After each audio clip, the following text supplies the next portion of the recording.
Ministro do Petróleo e Recursos Minerais continua a prometer, governo esforço de finaliza a negociação campo petrolífero, Greater Sunrise e Tempo Barak. E a âmbito seminário nacional com o desafio na sustentabilidade do fundo petrolífero no alternativo para o Estado Poço Baio Undan, Ministro do Petróleo e Recursos Minerais continua a prometer, governo esforço na falta de bele finaliza a negociação campo petrolífero, Greater Sunrise, e a Tina Nene Laran, no nebele avança para processo técnico direto e trajeto, o plano nebema traciona. Serviço esforço ser lá ele tem timeline plano de tempo que é rigoroso então e tá cara para negociações né bele rotona e tina ainda né para ita bele avança va aprofunda discussões técnicos comerciais né inclui estudos técnicos profundos né para bele produzir a 2032 nem tem a perspectiva tem a calendarização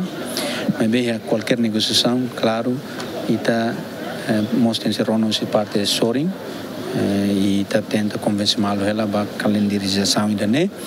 e negociação se lá ela o de costuma ir reto se bele decide tina ainda nega tem certina oi né e a negociação se não maxilar.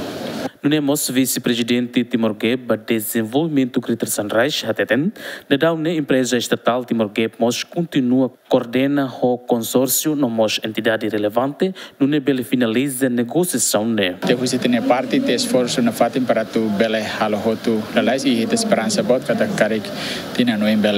bele concluir ona negociação serene. Negociação tem parte. Fano infalicata que fulan dezembro tinha rinho rua na Sinhat, informação na BEMA pública e portal governo Katak, estudo conceitual independente com a desenvolvimento Greater Sunrise Nian, na Behalau Russi empresa britânica Wood, Russi fulan abril to fulan novembro tinha rinho rua na Sinhat, confirma Katak opção desenvolvimento projeto e Timor-Leste ne viável, no vantajoso liu ba país, garante benefício econômico no social, ne bem significativo. Não é mostrar plano na BMA produção para campo Greater Sunrise, se acontece a rinho rua, tolonulo recém rua, mas bem toda um processo de negociação se dá finaliza. Derek Jimenez, Agostinho da Costa, GMN.